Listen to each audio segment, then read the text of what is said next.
Welcome back to St James's Pod. This week's episode we're looking at the fantasy football side of the Premier League. The upcoming season's just around the corner now. I've not even started my team, so this episode's going to be great for me. Also, I finished like mid-table out of our league last season, so I'm hoping to get up to the top this season, trying to steal some tactics and some advice off the guy who won it last season, which was Alex. Also, he has Tom and Jord. Thanks to Total Supplements for sponsoring this episode. We'll dive straight into the content with quick description of what Fantasy Premier League is. You get 100 million to spend on 13 outfield players. This is the second time we've had to do this take because I totally stuffed up the amount of players in the first time. 13 outfield players, 2 keepers, and you can only choose 3 from each team. Think I got that right. It does tell you though, if you go on and register, how to set it up. So join the league, and you can join our league as well. We've got our own specific leagues. You can join us, battle against us for points, and everyone who listens to the podcast. This one we're going to be looking at sharing the screen so we can see players' prices and difficulty ratings of games. We will obviously talk through that for the guys who are just listening, but if you want to see it, you can join us on YouTube or Spotify. You'll get the video for it there. You can subscribe, hit the notification bell, follow the podcast, and you can also follow us on social media and let us know your thoughts on our teams. It's at St James's Pod everywhere. So I'll hand straight over to you, Alex, if you want to have a look at the first team, which I'm going to guess is Arsenal, if we're going A to Z. Yep, so basically taking me through all the teams, who do you think's good value, bad value, who you might fancy for our team, because we are going to make a pod team for the season who people can vote on our Twitter, who we're getting in and out, so we're going to make that a bit interactive, see how we do. So yeah, let's dig straight into Arsenal. So, first things first, Ben White, 5.5 million. How can you justify having him over Gabriel and Saliba at 5 million? I can't get that. Like, I know, yes, obviously, for people who can't see the screen, he did score the most points out of the 3 last season. But surely, like, he's not going to keep that up, is he? So, Gabriel got 10 less points, but he's 500,000 cheaper. Yeah. Yeah. And obviously, Saliba was injured for a lot of last season as well. He was. I think Ben White, because he was sort of employed as like a right wing back at times, as well as playing in a centre half, maybe that's why they've judged, because of his getting up and down and potentially getting more assist points, why they've given him the extra 0.5 on his value. But yeah, I'm not totally convinced that that's a smart move to just throw him in just because he was the top scorer in the last season. There's better value in amongst that. Yeah, I think for me, like, if we'll get onto it, but when you look at the other 5.5 defenders, there's some way better value for money than Ben White. You know, but just looking at Arsenal alone, like you guys have said, Gabriel, Saliba, take them. Tierney, if you can stay fit, 4.5. Oh, he signed for the team, by the way, at 4.5 million, our starting left back. Oh, yeah, he'd be straight in, I think. In everyone's teams, wouldn't he? Absolutely. I mean, that leads to a question, actually. If you had 3 Toon players and then Tierney got added to the Toon, can you have 4? Does it make you change it? If you already had the 3 Toon players in and Tierney, you would be allowed to start your next game week with those 4 Toon players. However, I don't think it would let you make a transfer until then you transfer one of them out. So one of the Toon players would then have to be your next transfer, because people have done it with Man U players this season. They've got Mount and 3 other Man U players in because they've made the team before he transferred to Man U. Yeah. But then they literally wouldn't be able to transfer anyone else. So it's more of a novelty thing. Like, oh look, I've got more than 3 players for my club. Yeah. It might be worth at this stage, guys, just giving a kind of idea of pricing. So obviously we're talking here like 5.5 is quite expensive for a defender, right? Generally, yeah. So I think on average it would be 4.5, 5 million for defenders for anyone who's pretty much outside the top 6, 8 teams or so. you'll be surprised if like a player was over 4.5 million for a defender. You get the odd ones like a Stupinan and Dunk, but then again, you could say Brighton's a top 8 team as well. You've got a few outliers, which are Trent and Robertson. Trent specifically, I think, is 8 million this season, which is, I want to say, the highest a defender's ever been. I know back in the day you had sort of Leighton Baines like at sort of 7.5, but I think this is the first time players actually been put that high, and I think that is due to his performances in midfield and then pushing a bit, well, not even just pushing further forward, potentially starting in midfield. Jord, I think you're muted, so I think you need to. Shit, yeah. It's like getting a free midfielder if you pick him, I think. Which, like, typically your strikers get the most, or midfielders, strikers get the most points, followed by defender, keeper. So if you can get a free midfielder in there, it's usually worth it. Well, while you're talking about keepers, I think Ramsdale's an interesting price point at 5 million. So once again, I think the most expensive keeper's only 5.5, which is, it's only, I think, I want to say 3 or 4 keepers in the league maybe. So I think Ramsdale at 5 is a really reasonable price if you want to sort of use your defender spots for someone else.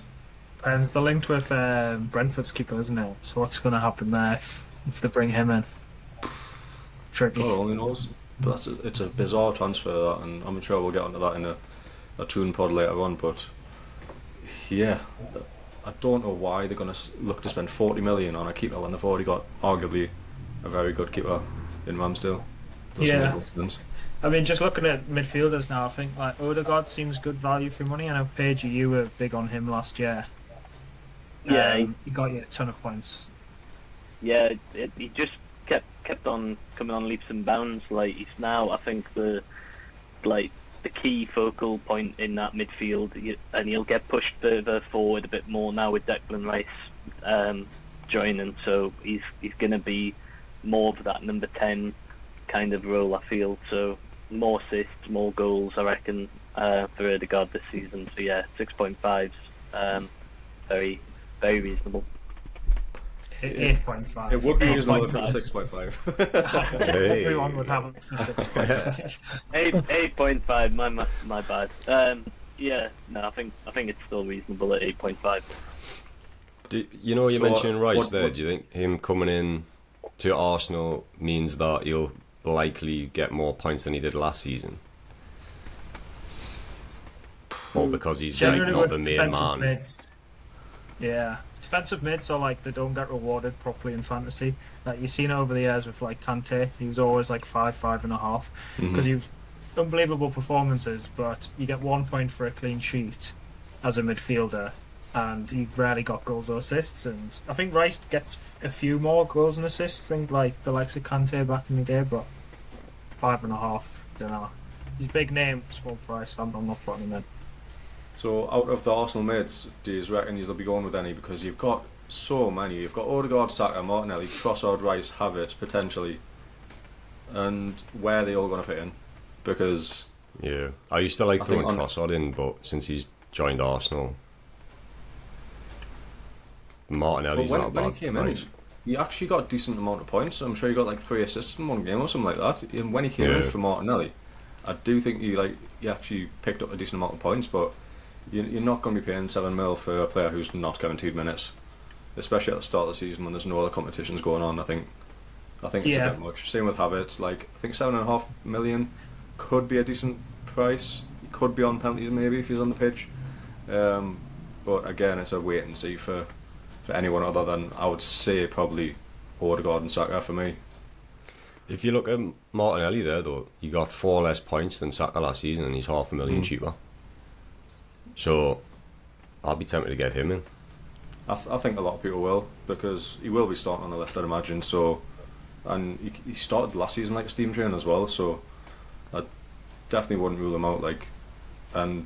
But the one thing with me is I like Saka. I like that sort of explosiveness that he's got, where he'd score like a couple of goals a game.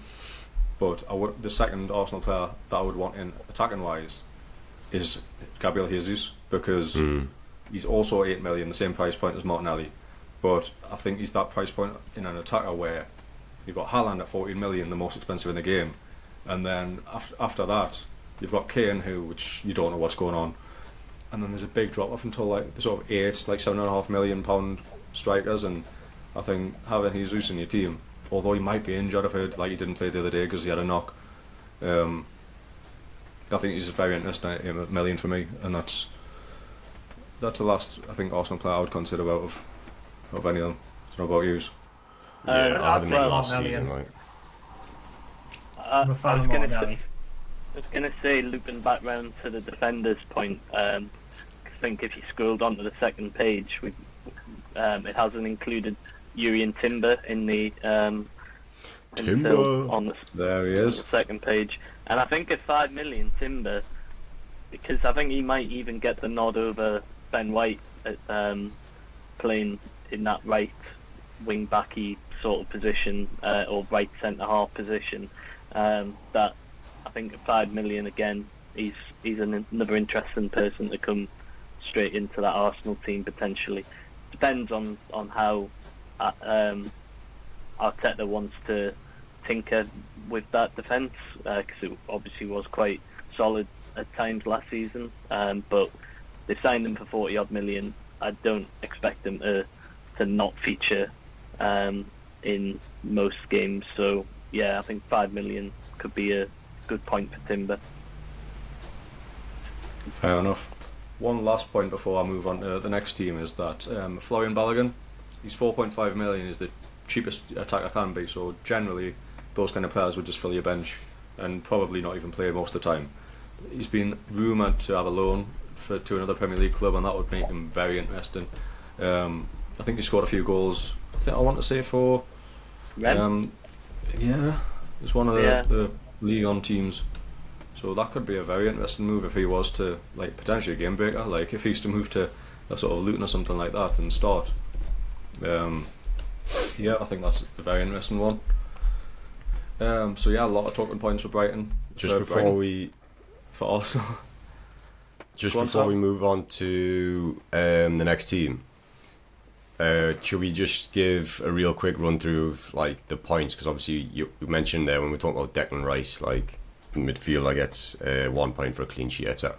If people haven't played this before, it might be worth just running through like how you actually pick up your points, so that they know what they're looking for in these players. So yeah, so starting from a goalkeeper, you'll get, well, for any player it's 1 point if you just play like any amount of minutes. If you play 60 minutes or over, you'll get 2 points. So whether you come off at 61 minutes, play the 90 or whatever, you'll get 2 points. Or even if someone's injured sort of in the first 20 minutes and a player comes on, you'll still get those 2 points for the appearance points. Goalkeepers, they get 3 every 3 saves they'll get 1 point. So if you make 5 saves you get 1 point, if you make 6 saves you get 2 points, and so on. With defenders and goalkeepers, for every 2 goals you concede, you lose a point. So that can short mount up if you're on the wrong side of a battering, like Southampton have been a couple of times in the recent past. You get 4 points for a clean sheet, which is for defenders and keepers again. So generally if a player starts the game, keeps a clean sheet, they'll get 6 points. Midfielders get 1 point for a clean sheet, and again you have to play 60 minutes to get the clean sheets for that. For an assist you'll get 3 points, and then goal wise you'll get 6 points for a defender, 5 points for a midfielder, 4 points for a striker. And then with yellow cards it's -1 for own goals, I want to say -2. Missed penalties and red cards you get minus points as well. I don't want to give you a figure on that, I want to say it's -2 or 3 for each. And then there's a bonus point system which is based on a whole different amount of metrics, whether it's like passing, the winning goal, assists, all that. So you get 3 bonus points, 2 bonus points, 1 bonus point for every match, and that's combined over both teams. So I think I want to say that's about covered it. Have I missed anything off? Yeah, just one. The keeper gets a bonus for saving a penalty as well. Oh yeah, good job. But I'm not too sure on how many that is. Might be 3 potentially, but yeah. So obviously keeping in mind keepers who've got a good track record of saving pens is one to note as well. And also, yeah, missing pens, losing a few points as well. So Yeah, a penalty miss can be a big swing whether your player scores or not, but generally penalty takers. Especially if you've got them as captain. Oh, Oh yeah, That's so really generally- hectic to mention, yeah. captain Yeah. gets double points, right? yep, you get one captain a week, which you get double points for, and you've got a vice captain for if your captain happens to not get any minutes. Then your vice captain's points will be doubled. If your player doesn't play, you've got your 3 outfield bench players and 1 goalkeeper and bench player. They'll come in if your player doesn't play any minutes in order of when you've got them on your bench. You'll get 1 transfer a week. You can bank 1, so you can have 2 the next week, but you can't bank more than 2. And then you've got your chips, which you'll get a free hit, which means that you can change your full team for that week. The very next week, your team will be back to the normal, back to what it was. You've got your wild card, which you get 2 season, 1 in the first half, 1 in the second half, where you can change your full team as long as it's within budget. And then you've got your triple captain. You've got your 4 chips actually. Triple captain, which is obvious, and then bench boost, which means that all your outfield and all your bench players points are counted for that week. Sweet. Alright, so take all that into account when you're picking your players. Someone like a Joe Linton, for example, is going to be picking up a lot of yellow cards, so you've got to factor that in. And we'll move on to the next team. Right, we've got Aston Villa, who I think are very, very interesting considering the pricing. If you look at the midfielders, for example, are sorted by price, and the most expensive midfielder is 6.5. You've got 1 defender, which is 5 million. Martinez, which is 5, which I think is a bit steep. But I think you've got a lot of interesting players, like Pau Torres coming in at 4.5. Obviously, the likes of Mings had a very good season last season. You think he'll still retain his place for now, but they spent a lot of money on Torres, so he's a left-sided centre-back. I could see him coming out. Cash in the past has been brilliant because the way he gets up and down, but again... money I heard. Jesus. Sorry, I'll tease that. It took us a while. Never.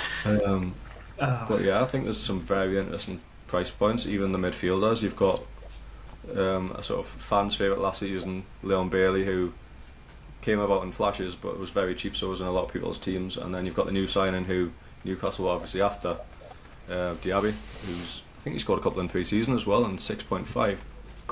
And to be fair, Buendia at 6 million, he looked very sharp against Newcastle.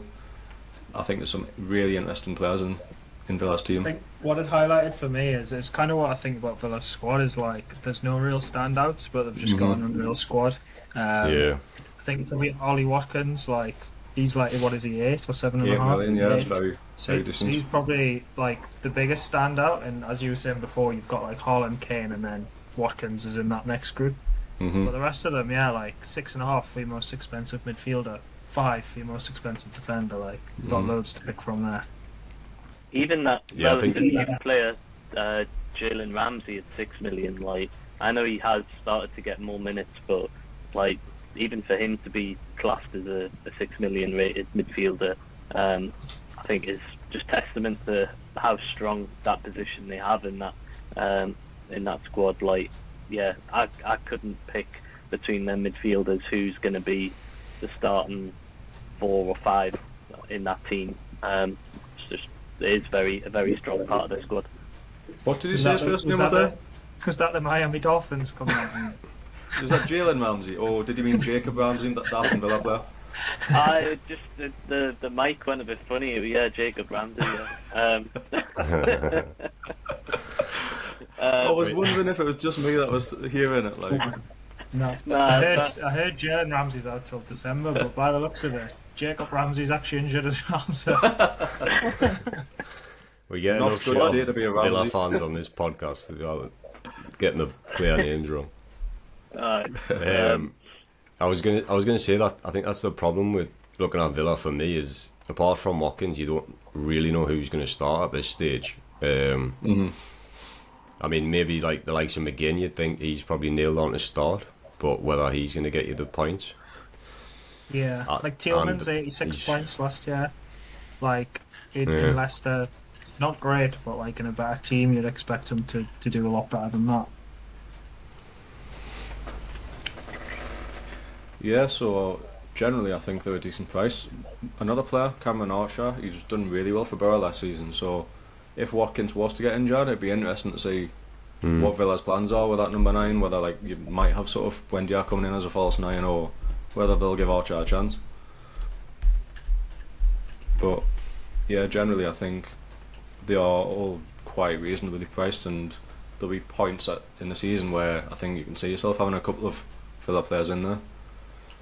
Do you think Diaby's nailed on to be starting because he's the standout name? But I don't know if that's because we were obviously linked with him for so long, and he's scored a couple in pre-season, but then you just don't know, like, is he going to be up and running in the Premier League straight away?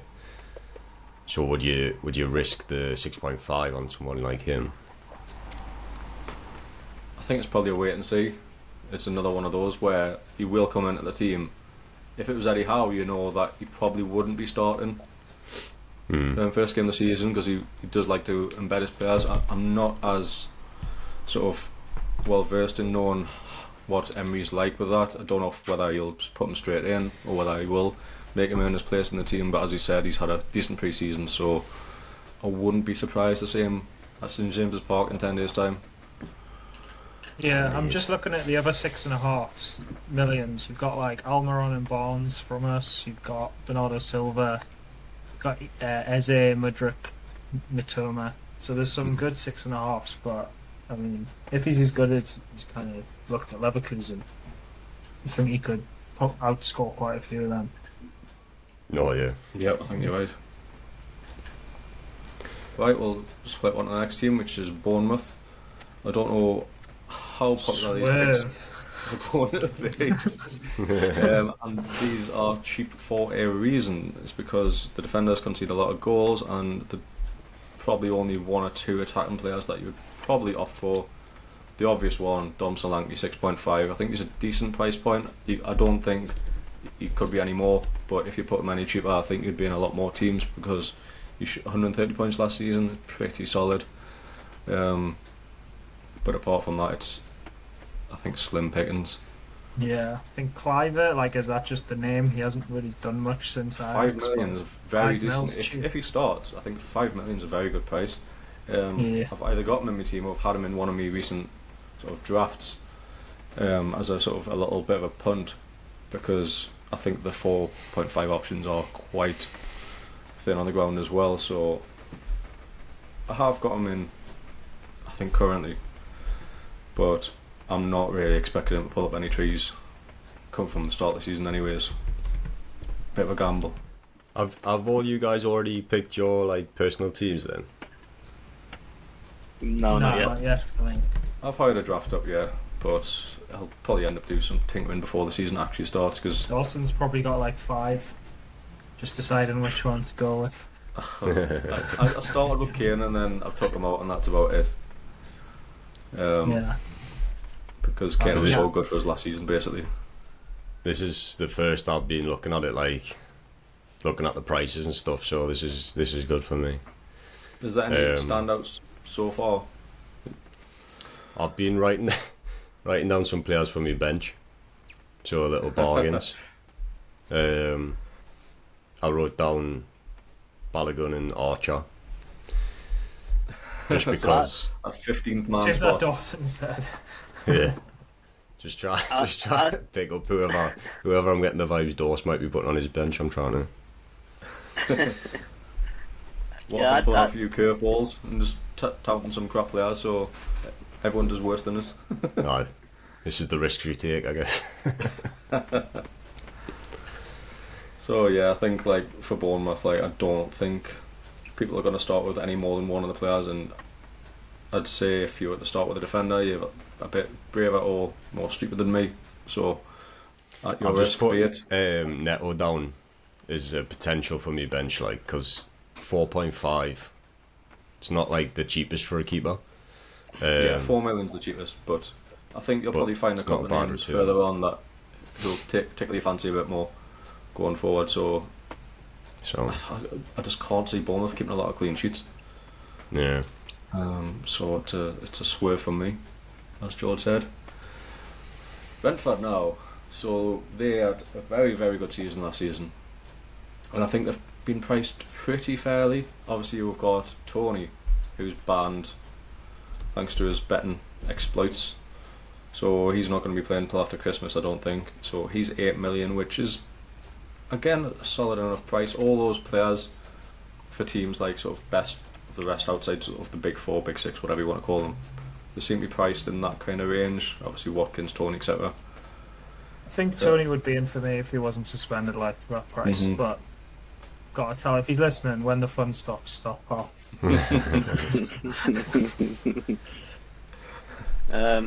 I think I had Mbuemo last season in my team, and yeah, he obviously got quite a few points alongside Tony in that attack. So I'm at 6.5. I think that's, again, I can't remember if he was a bit cheaper last season, but it's a fair price for what he's did last season, and he's going to be obviously taking the main brunt, I would think, of goal scoring for them in the interim period. So yeah, I'm thinking Mbuemo's a good shout at this point. Yeah, he's Just- obviously Go on, George. No, I'll go after. It was just a different point. I was just saying, like, he's obviously a very popular pick. He's in 21.6% of teams already, and he's obviously out of position because he's been playing as a striker in a 2 with Tony. Really, yeah, he's been classified as a midfielder, so it's even more appeal because you get the extra bonus point for a goal and a point for a clean sheet if they get it as well. So I think he's a very appealing pick, and I can see why he's so highly owned. But I did see that Shard. I seen him play a couple of times last season, and he's absolutely rapid. I think he was on a loan the back end of last season, and they've bought him. But I think he's another one who could play up front. So I can't see them going in this season with just Mbuemo, Vissa, maybe Shade playing up front. So I think they've got to sign someone. So we'll see what happens to start the season with Mbuemo, but he is going to be a very popular pick. Yeah, Just on the prices and that. Mm-hmm. So Tony's obviously 8 mil, and obviously the prices like fluctuate. So if the players going into a lot of teams and transfers, the price will go up, and if they're getting taken out, the price goes down. Yeah. With Tony, will it, like, not a lot of people are going to be picking him because obviously he's suspended for however many months. Does the price go down because he's such like lowly picked, or does it stay the same because he's not getting transferred out of anyone's team? I believe injured players or players on bans like that, or if, like, say if you've got a player in and he leaves on loan and he's still like in the game, the price is locked. So with Tony, his price come December, January, wherever he can play again, it will be 8 million. price locked till Christmas. One interesting point is that obviously we've heard about Raya potentially going. He's got one left on his contract, so I think Brentford are looking to cash in. They brought Flecken in, and he's 4.5, which I think is really reasonable considering I think he'll be the starting keeper. Raya got 166 points last season, which is unreal. And Raya's priced 5 million, so why is his potential replacement priced half a million cheaper? Like, I think that's like a fantastic price. If he's, obviously I've never seen him play in my life, so he could be shite. But I think if he's like Brentford do the research, like they're a really well run club. You think like they know you can come and be the number one and fill his boots, and you've got pretty much the same. Well, you have got the same defence as that Brentford had last season, so this should be just as well defensively. So I think Flecken's a great pick, to be honest. If Raya leaves, obviously. Yeah. Yeah, Have you got any interest in the defence at all? Obviously, Mees had a little hike to 5 million. Henry was a popular pick at some point last season. Henry, yeah, that was my pick. Yeah, I think he's got he obviously got quite a few points last season, 112, but I think he's really highly rated from what I've heard in interviews from Frank, saying how he he's really happy with how he's progressed. And I think there was some points or some rumours of him potentially getting a move to a top 6 side. So yeah, I would think Henry's a good pick. I'm just gonna have to close the window because rain is hitting me right now. So 2 seconds. Thanks for letting everyone know, Paige. We really appreciate it. For all our international listeners, it's absolutely disgusting in the UK at the moment. It's the full-on British summer.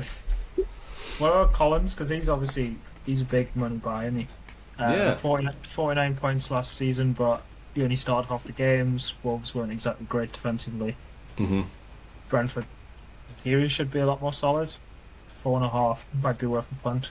If he starts, then definitely. Like, he's young. They've paid like quite a bit of money for him, and he's a really solid defender, and he's a goal threat as well from corners. So I don't think it's a bad pick at all. Like, it's just working out who's going to play, and there's those probably 3 centre halves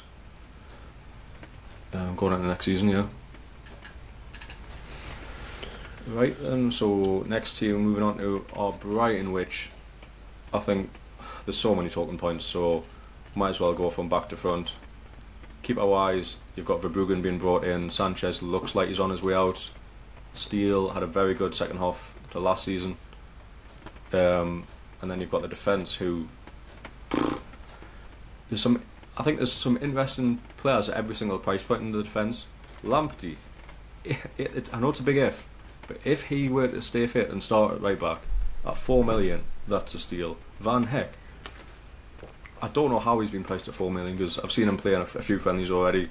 Played against Newcastle. I think he played against Newcastle last season as well, and he looked fairly solid.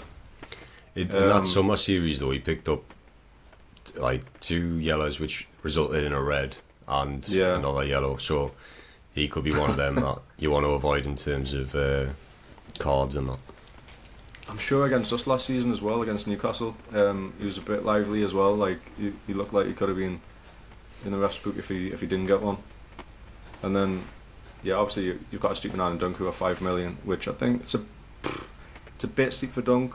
I know he is a goal threat and he's a guaranteed starter, and for his passing, which he makes a lot of passes, that'll be good for his bonus points for when they do keep a clean sheet. Stupid, understandably, even though missing last season a little bit, still got a decent amount of points. He looked really threatening in the summer series again. He plays so high up. He plays like a left winger, so I can understand why they've priced him a bit higher than the rest of the defence.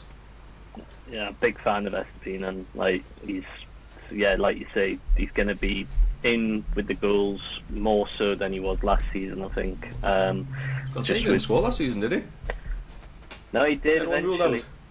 He had one. He did get one.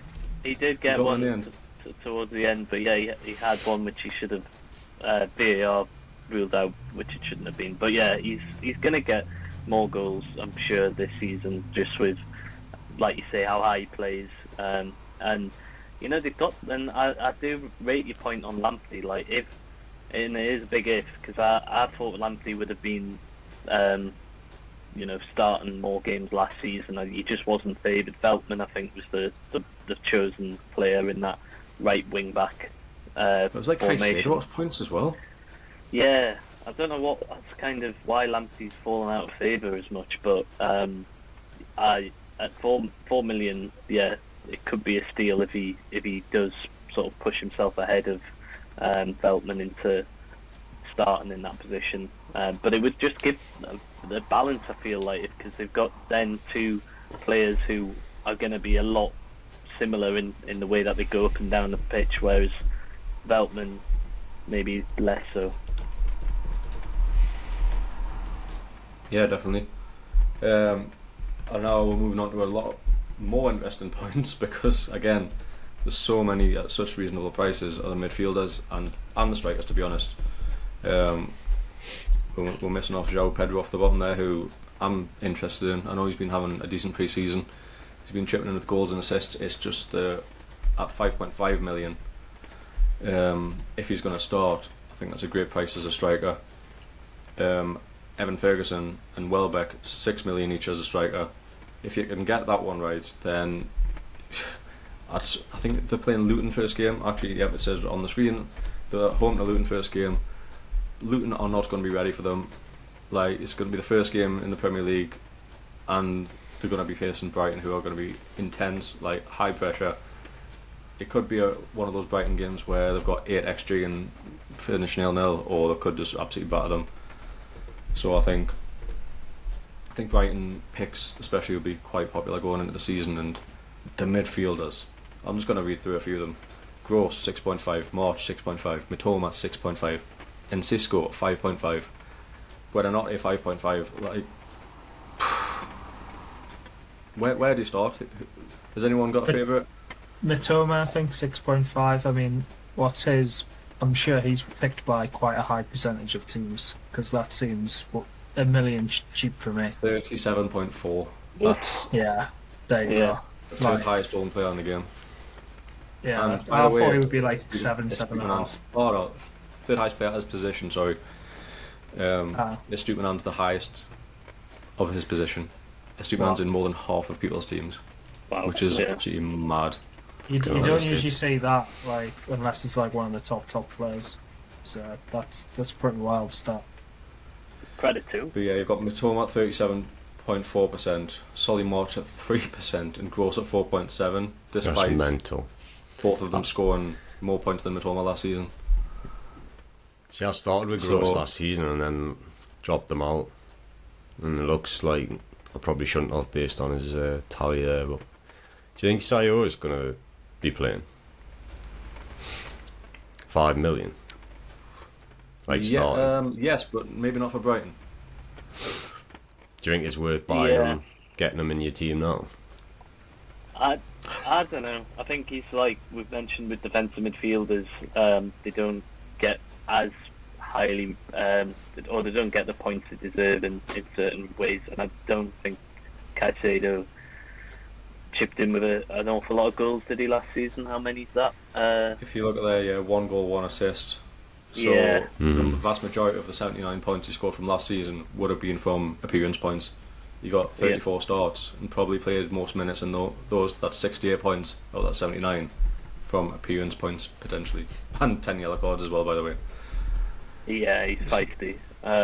So yeah, I don't know. I think he's a great player, but not one for fantasy. It's hard though, because you look at like you've seen Enciso breaking into the team towards the back end of the season, looking like an absolute worldie with some fantastic goals. So whether or not he gets a nod, but then he could be a good shout. Yeah, Milner's come in on a free, and I know he's obviously fucking ancient now, but like he's why would they bring Milner in if like they weren't going to use him at some point? So it's for dressing room, isn't it? Maybe, but then they had Lallana. Like they've already had Lallana, so like, and I think they're both in the similar kind of mould of like good dressing room type players. But there's so many in there, so many. I don't think they're in our thoughts for fantasy though. The likes of Lallana, Milner, Gilmore at 5 million. They're not going to get many points. The Dahoud is coming as a McAllister replacement. Well, Dahoud, from what we've seen against Newcastle, is an absolute horrible bastard who will get plenty of yellow cards. So horrible player. From that one appearance that I've seen him, don't think he'll be an FPL asset at all either, to be honest. I think he'll be starting for them though, to be fair, based on I think so. like I think he's number 8, and from what the commentators were saying, the manager likes him. Like I think he's bought him before, so he'll probably be starting in that midfield. So yeah, a whole host of options for Brighton really, like from back to front. I could see myself starting with 2, probably maybe 3 in my team at the start of the season.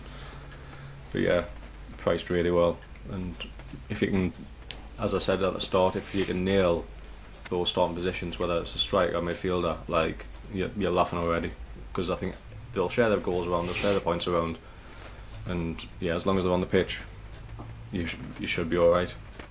Yeah, I think looking at the fixtures, they've got Luton, then Wolves, then West Ham. It's not the most difficult. Then the Toon, so that's when you transfer them all up. Yeah, so the first three, they're all a 2 on the FPL, home to Luton, away to Wolves, home to West Ham, and then home, to be fair, you've got that home to Newcastle game, and then I think then it's the international break, so those first 4 block, you could even hold them for those 4 games and then transfer them out when the international break comes about. Yeah, I like how our difficulties 4 now. Enjoying that. Yeah. We are a Champions League side, I believe. We're massive. Is Moving on to... No, go on, Sam. is it a good time now to take a break? Because we should have actually done the ad read about 10 minutes ago. So we'll be back with... Is Chelsea the next team? Burnley. Oh, Burnley. Right, Chelsea, surely. We'll be back with Burnley. This episode of St James's Pod is brought to you by Total Supplements. Visit their website totalsupplements.co to discover their range of nutritionist-tested supplements, gummies, shakes and natural extracts. From popular sports supplements like whey protein, creatine, vitamin tablets and powders to mental health supplements such as nootropics and mushrooms, they've got you totally covered. They also have men's health collection offering testosterone support and beauty supplements to keep you looking like your absolute best. I personally use Total Supplements products and I have been using them from before they came on board to sponsor the podcast, so I'm hugely excited to be partnering with a brand that I know and love. So whether you train hard, work hard or take an active interest in your overall health, use our code stjames'pod, that's stjamespod, for 25% off your entire order. The link's in... Right, Burnley. I'm not going to lie, I don't know that much about the Burnley side. They are very cheap because obviously they're promoted side. Defensively, and I know Vincent Kompany's got them playing a lot more sort of progressive football in the Championship than what we used to with Burnley. So I think they could come up, and I really don't know what to expect. You've got all the defenders and keepers priced 4 or 4.5 million. Obviously, we've seen a bit of Trafford at the Under-21s World Cup, who looked a very solid keeper. He's got the transfer to Burnley this summer. I'd like to say a bit more of him. And then you've got a whole host of players in midfield. Again, the most expensive priced at 5 million. The one who I do like the look of is Josh Brownhill. Who, I believe last season in the Premier he was a 4.5 mid and he done very well. He scored quite... One of the points are on here, yeah, 92 points. I think it's very reasonable for a player who's effectively bench fodder. He's 5 mil. So I think there is a player you can sort of rely on who'll start all the games and pick up a couple of goals and assists every now and then, which is basically what you want for a player who's that cheap. Is there anyone in anyone else's mind? Did you call him Josh Brownhill? Brownhill. Alright. Brownhill. I was putting on the Burnley accent. Brownhill. Don't pronounce the H. I think it's difficult because like sometimes, usually with promoted clubs, they might have some players with Premier League experience the previous year. Mm-hmm. Whereas if you look at Burnley, between the whole squad, they got 25 points, with Weghorst getting 24 of them. So it's like, who was Pony? Yeah. So it's like it's unknown, really. I mean, they did have some standouts in the Championship, but and one of them was Maatsen, who was on loan from Chelsea. He's obviously gone back to Chelsea. If he had, or if he does end up coming back to Burnley this season on loan again, then yeah, potentially he could be somebody that you would look into. But yeah, there's not an awful lot that jump out for me other than yeah. I think Benson as well at 5.5 had a pretty solid season. But yeah, not an awful lot that I'm picking out of that team. Well, we'll use that Maatsen for a segue because we're going on to Chelsea, and I think some very interesting prices here. Kepa seems to be potentially on his way out. I don't know. I know they've been linked with Robert Sanchez from Brighton. I'd imagine Sanchez would come in and wouldn't want to be a backup. Maybe for Chelsea, I don't know. But I think Kepa 5 million, 118 points last season, decent without being great. I don't think he played all games last season. No, he started 29 games, so So yeah, I guess 118 points. If you translate that to a full season, get an extra 10 games or whatever. That seems fair. Yeah. I guess any cheaper than everyone would have him in for. I mean, you could say a big six, but they finished 12th, so I think that's flattering them a bit. But if I was to get a Chelsea I'm saying defender in the terms of goalkeepers and defenders. I'd rather get a defender in the likes of Chilwell 5.5, James 5.5, and allegedly Colwell is close to signing I think a 5 or 6 year contract with them. He has. Deal. He has. Yeah. Is that what through today? Is it?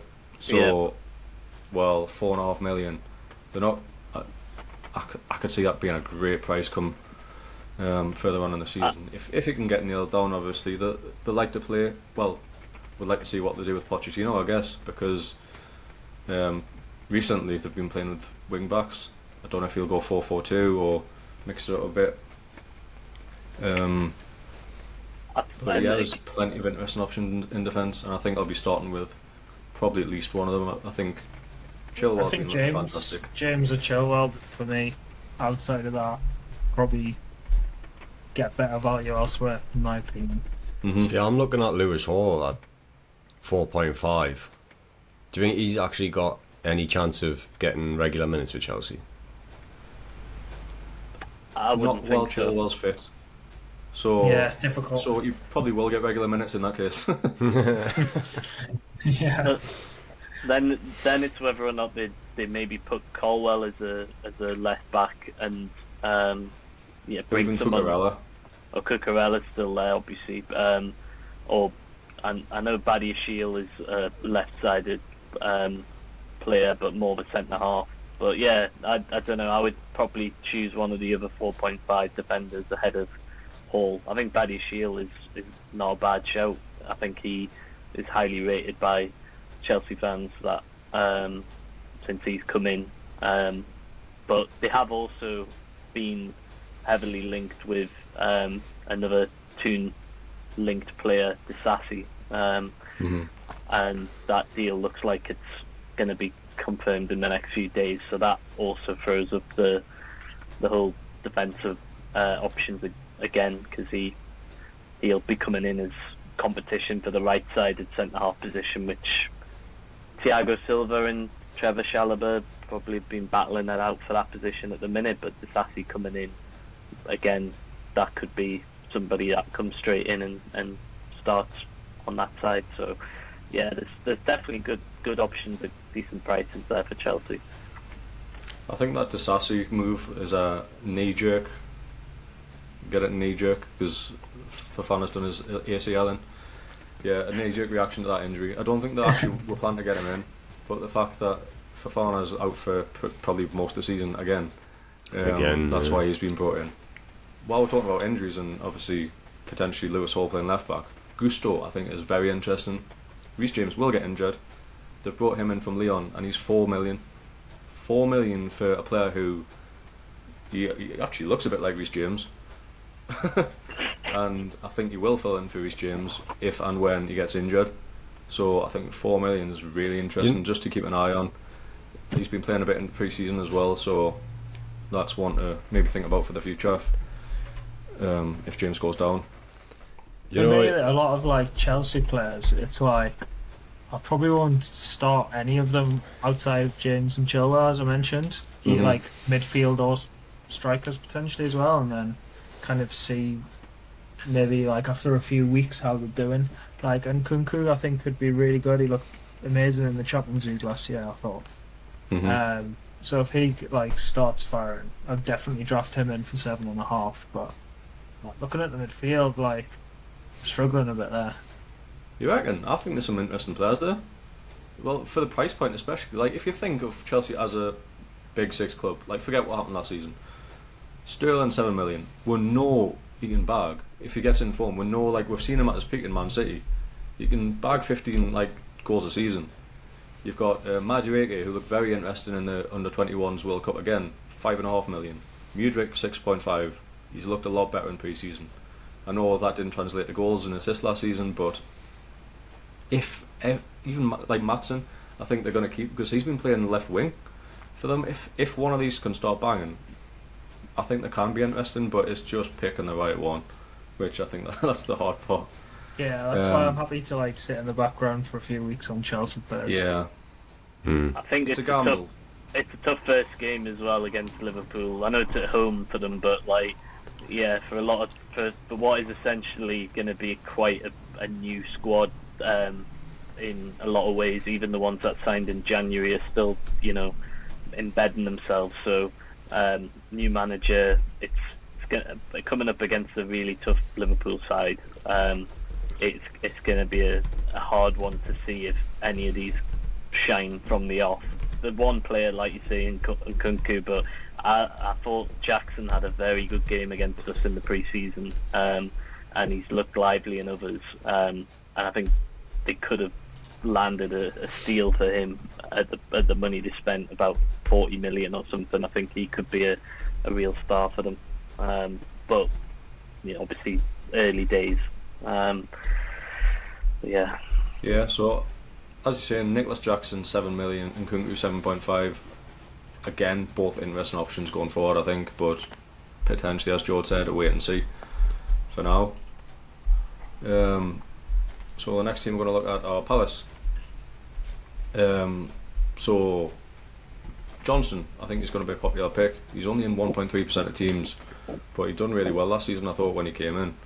And I'm pretty sure he's going to start this next season. Do you reckon he'll start? Is that what it's looking like? Yeah, I think so. I think it's pretty set that he's going. I think he's been playing all the big pre-season games. And I'm liking him for 4.5 then. Yeah, I'm expecting him to start, and I think he's one of my favourite 4.5 keepers as well. He's done very well back in the last season, as I said. So, and the defenders as well. Max 4.5, but none of them hit 100 points last season. So, yeah. Was it last year Mitchell was like super cheap and everyone put him in? Yeah. They don't ship a lot of goals, really, Palace, do they? Like, for what I'm like thinking generally in the last few seasons, at least. I know when Roy came back in after Vieira left, they definitely shored things up more so at the back. So I think it's a good shout having Johnson. However, there's a caveat to that. Once Vieira went and Hodgson came back in, the run of fixtures were extremely favourable. I genuinely think if Hodgson didn't come in and Vieira did, I think they would have comfortably stayed up anyways. I think it was just the fixture run that they had before Vieira went. I'm sure like the last 8 games were all like top 10 teams before he got sacked, and then most teams in the back, like sort of 10 games of the season, were all like bottom half teams, were close to that anyways. So one player who has just scored an absolute banging goal yesterday or the day before, Eberechi Eze, 6.5. I think he's another one of that's that value. Yeah. 159 points last season, and he's just getting better. Him and Elise even for 6, I think, is pretty good value. I mean, someone needs to step up into Zaha's place, don't they? Yeah, exactly. Which was a weird transfer, by the way. I'm sure. I don't know if he's talked about it on the last pod, but or the next one. But it's weird. Yeah, taking less money, a shorter contract to go play in Turkey. Yeah, he must just be desperate for trophies. I'm guessing that's the only thing I can think of. Climate. Yeah. But yeah, back to the players. I think Eze and Elise are the only other two for me. Like, I would consider put them both in, but I'll definitely be putting Eze in. Yeah. Yeah, no, I think that's fair. I've got no interest in the striking options. What's that page, sorry? No, I was just saying that Eze and Elise, I absolutely love watching them. They're just two of my favourite players in the Prem. Like, they're just fantastic to watch. So yeah, but they do translate to good points in fantasy as well. So yeah, keep that in mind. Right, Everton, quickly. Please get him off my screen. Jordan Pickford, 13% of teams, and I think it's because their like early run of games is so good. They've got Fulham at home, Villa away, Wolves at home, Sheffield United away, Arsenal at home, Brentford away, Luton at home, Bournemouth at home. That's 5 of them 8 games are rated 2 on the FDR. So I think that is the reason why Jordan Pickford is in so many teams. Yeah, I think goalkeepers, defenders, you probably want to put like at least an Everton player between them two positions just for the start alone. Like looking at the squad, not Obviously, fantastic. Tarkovsky, Yeah, minutes played. Wait there. Is that he played every minute last season, didn't he? Because 420 divided by 38 games. So, Yeah, that sounds about right. Yeah, Mr. 4.5 Consistent. definitely seems Dependable, good value. yeah. And bonus points, he got 13 bonus points last season. That's one every 3 games, which, considering he only kept 9 clean sheets, he's a proper bonus point magnet. So I think Tarkovsky, Pickford aren't terrible shouts in the defence, but attacking players I think are really struggling. Iwobi, McNeil, Gray. I don't think any of them have particular interest. Maupay, Calvert-Lewin, interestingly, 6 million. I think it's a big if he can stay fit. I think Calvert-Lewin could be a sneaky good pick because when he's done well, like in his peak, like goal scored in 2020, 2021, 16, the year before 13. Imagine he gets back to anywhere near that. 6 million is an absolute bargain. Yeah, I think is ST game started, so you only got 40 points from 15 starts. Yeah, it must be, yeah. I would That's love pretty to poor see, last season. but I'd love to see like trend graph for like over the seasons what his value has been and like where it's obviously got to now. Because at some points in those previous seasons, I'm sure he was probably knocking on the 8 to 9 million mark, but he's fallen off a cliff. But he needs to be their man. Otherwise, I think Everton are in the same position they were last season, fighting relegation. Because I can't see any other players stepping up with major goal contributions. Yeah, agreed.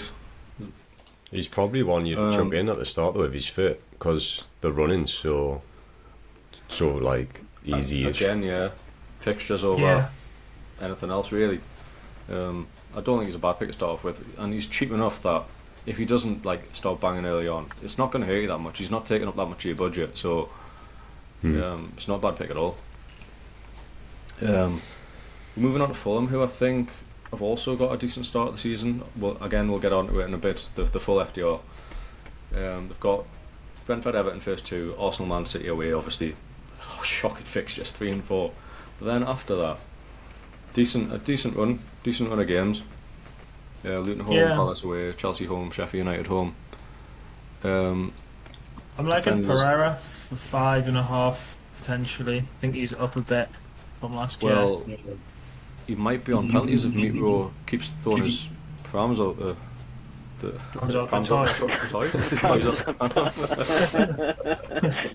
He's strong enough he can throw the pram, to be fair, so I'm just going to stick prams everywhere.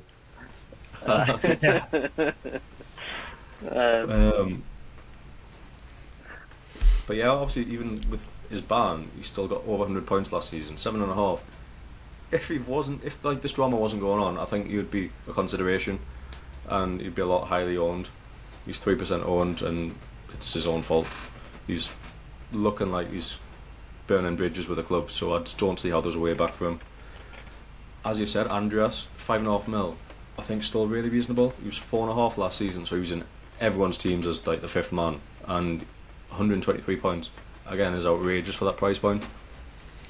I still think it's a decent price at 5.5 this season, and if he's on pens, then could take the piss, to be honest. Could make a mockery of that price. Yeah, I mean the 1 mil's quite a lot really, but yeah, I think you're right. What do you think? It should never have been 4.5 to begin with. No. You're expecting CDMs and people who are going to get you 2 points every week to be that price. Yeah, that's fair. No, I was gonna say, what do you reckon to Raul Jimenez at 5.5? Do you think? It's interesting and he's cheap, but since his head injury, he's just not been the same. Look Didn't at score last season. Yeah, his past 3 seasons, 0-6-4 goals. Yeah. In that predictor game where we done, I needed Jimenez to score as the last player. Didn't score all season. It's on the shit list for me. Yeah, you had Jimenez, Ards, Pedro Neto, and he can piss off as well. it's not great for him that as a striker. Obviously, he hasn't scored a single goal, so I get it why his value dropped down to 5.5. But if, like we're talking about Mitra not being favoured, then they're likely going to put him in there. I know Vinicius also got a look in, obviously, when Mitra was out. So, yeah, I don't know. Maybe one for the bench, potentially. Yep, I think that's fair enough. Next we're going to move on to Liverpool. Right. Alisson 5.5. He's consistently one of the top scoring keepers in the game. That's why he's at the max price point. I think he's if you like that solid keeper, I think he's the best 5.5. However, I prefer to have 3 spots on outfield players for if Liverpool players go off. I think Trent, he's expensive. The last couple of seasons, I'm sure he got 208 points. Not last season, the season before, 160 before that, 210 and 185. Look at that consistency, unreal. Yeah, it's ridiculous. The last 5 seasons, obviously he dipped a bit last season, 156. Had a bad start, didn't he? They had a bad start, and only 10 clean sheets for Liverpool. That is going to improve this season. I've got no doubt about that. Yeah. With a better midfield, which they've definitely got now, Henderson, Milner out, Szoboszlai and McAllister in, I think those clean sheets are going to increase, which means that 8 mil, despite it being very expensive, he's in over 25% of teams. Well, it might be more than that. Yeah, but it's a lot of money, mate. Like, once you make your team, you'll see what a difference it makes to drop, say, Trent to like Reece James and save that 2.5 mil. What that can do for you elsewhere. That's why I think it's a fair price, to be honest. It could have been 8.5, but he definitely couldn't have been less. You've got Virgil at 6, Robertson 6.5, Konate 5. I don't think any of them are particular interest. Robertson, he's not consistent enough with the starts. 29 starts. Simicast started obviously 9. Not for me for that price. For 121 points last season again. I know they're going to get more clean sheets, but yeah, it's a bit much to get any of the other defenders in for me. I wouldn't feel comfortable doubling up on Liverpool, to be honest. They've got away to Chelsea, away to Newcastle, home to Villa in the first 4 games. Yeah, not for me. The attacking players, however, I am interested in. You've got Salah, the most expensive midfielder in the game, 12.5 mil. 239 points last season, which is ridiculous. It's insane. Like, you think Salah didn't really have as good a season, like by his standards. Yeah. It's 239 points, 19 again, the consistency goals, 230 plus points over the last 6 seasons. Yeah. Hard to get away from. He must be the most expensive midfielder. Yeah. And then you've got a few more interesting prices in midfield. You've got Diego Jota 8 million, Luis Diaz 7.5, McAllister's came in at 6 million, and Szoboszlai's came in at 7. That's quite high for Szoboszlai, I feel. I know he's come in at a big transfer, but for somebody brand new to the league, and I don't know exactly how he's gonna fit in the formation wise, if he's gonna be like more of an advanced midfielder or what, but 7 seems quite high for me. So I know it's off the top of my head, but I think last season he got 8 goals and 6 assists, I want to say, or maybe the vice versa. So you got a decent amount of attacking returns for someone who played predominantly as like a number 8, I think. So okay, I know where you're coming from. I think he could have been a tiny bit cheaper, to be honest. He's What is- considering. Go on, George. What do you think of McAllister? Because like, are they going to play him a bit deeper, like without Hendo or Fabinho there? Like 140 points last season, pretty good. You've got to remember he took penalties for Brighton as well, though. Oh right. So that will have well boosted his point score. So he got 10 goals last season. I'd be surprised if he scored half of that this season. Yeah. So that did give him a little, obviously, boost. 6 million sounds cheap, very cheap. Sounds so cheap, yeah. Just 14.8% owned. I'd love to start with Luis Diaz because in the 2021-22 season, he came out like absolutely on fire, and he just didn't. He got injured last season, and he wasn't really that fit. But yeah, 1,000 minutes in the last season, and same the season before. I think he starts on the left for Liverpool, but there's just too much like rotation options. You've got Gakpo, 7.5, Darwin also 7.5, Jota, like they're all fighting for the same spots. Yeah. Like there's 4 players there, like basically fighting for 2 spots in the team. So it's just rotation. If I want to be paying that much money, I want to know the starting games. Definitely. Yeah. Nunes hitting 100's pretty surprising. Do you think he'll have an upturn this season as well? See, last season I know he was well below his XG in terms of actual goals. He was getting chances, he wasn't converting them. I don't know whether that's because he's a poor finisher or whether it was just almost like luck or just wasn't having his confidence or something like that. If he was just to get par on his like expected goals, he would have scored like a fair few more last season, and he's going to get chances in this Liverpool side. So if he gets starts, he's going to get chances whether he takes them or not. I guess we'll just have to wait and see. Like it's just whether you've got faith in him as a player. And at the moment, we've seen that he's a good player. He's got it in him, but Yeah. I want to see a bit more from him. But 7.5, I think it's very reasonable, to be honest. I'd say like as the main striker for Liverpool, 7.5 mil. It's if he's the main striker for Liverpool. That's it. Yeah. That's I seen that Gakpo scored in the last friendly, didn't he, against Bayern Munich? Oh right, yeah.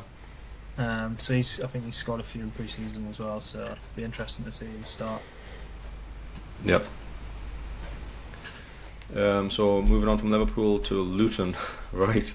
I know there's one player who's going to interest everyone, and that is Amari Bell, and that's because he started for them last season pretty much every game, and he's a 4 million defender, so he's in 17% of teams, so he's going to be a lot of people's 5th defender option, simply because he starts and he's 4 mil.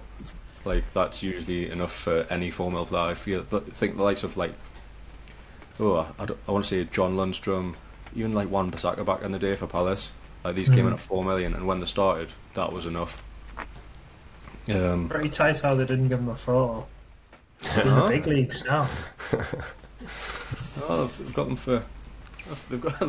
There's a lot of Luton players who they don't have photos for. That's a bit of a shame. I think they need to step up a bit there. Marvelous Nakamba, I know. He's another 4.5 midfielder who should start games, but again, he's not the kind of player who really gets returns. So if you want that like 5th midfielder to actual start games, like there's not actually too many of them. So if you want one in your squad, like it's slim pickings. So that's why he's in 1.6% of teams, which is quite high for the kind of player. Can we just say how many players Luton have got? About 30 players shown. 8 forwards. That's insane. That's a lot of forwards. And there's only one that interests me, and that's Carlton Morris, 5.5, which I think is a decent price, to be honest. I was gonna say I didn't realise they signed him. James McAtee, is that a 4 point? That is not James McAtee. That's John McAtee. That's John McAtee. That's his long lost brother. Let's move on. You had to absolutely storm my hair. Yeah. Not Woodrow has got to be Move on. Corley Woodrow. Right, well, we're just guessing players' names now. Yeah, that's what it's turned into. Right, what's Ogbene's first name? Paul. It is. Right. She knows him. So to be fair, Luton has very little interest for me. I'll be absolutely swerving Luton, like. Yeah. Chong, obviously, the signing from Man U. If you didn't know that, you'll notice the shirt. But again, until you see anyone actually start to find some form, I'd be shocked if there's many players who you'd really fancy out of Luton. So next one's the big wigs. Let's just scroll down the bottom You of the just screen. showed the big wigs. What? Chong's after.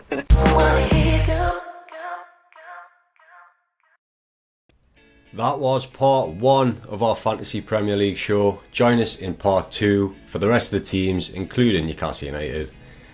Like the episode, look at us on social media at stjames'pod, and we'll see you in the next one.